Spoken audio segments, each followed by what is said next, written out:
జనగణనలో ప్రతి ఒక్కరూ పాల్గొనాలని పిలుపునిచ్చారు కేంద్ర మంత్రి కిషన్ రెడ్డి. పండగల జనగణనలో భాగస్వామ్యం కావాలన్నారు. జనగణన అనేది దేశ భవిష్యత్తు ప్రణాళికలకు ఉపయోగపడుతుందన్నారు. స్వయంగా వివరాలను నమోదు చేసుకునే అవకాశం ఉందన్న దీన్ని అంతా సద్వినియోగం చేసుకోవాల్సిందిగా కోరారు. జనగణన ఎన్యూమరేటర్లకు సహకరించాలని కోరారు. అనంతరం తన వివరాలను స్వయంగా నమోదు చేసుకున్నారు కిషన్ రెడ్డి. సెన్స్కి సంబంధించిన ఈ పోస్టర్ను ఆయన ఆవిష్కరించారు. భారతదేశము ప్రపంచంలోని అతిపెద్ద ప్రజాస్వామిక దేశం. భారతదేశము ప్రధానమంత్రి గారు అంటూ ఉంటారు, మదర్ ఆఫ్ డెమోక్రసీ.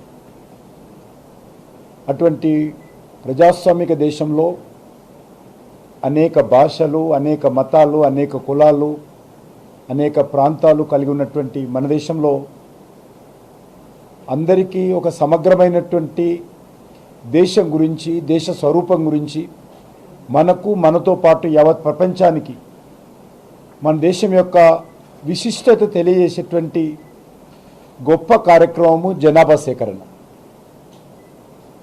ఈ జనాభా సేకరణ ద్వారానే భారతదేశం యొక్క పూర్తిగా మరి ఎన్ని భాషలు ఉన్నాయి, ఎన్ని రకాల మరి జీవన విధానాలు ఉన్నాయి, అన్ని వివరాలు కూడా ప్రపంచ చిత్రపటంలో మనం ఆవిష్కరించడానికి అవసరం ఉంటుంది.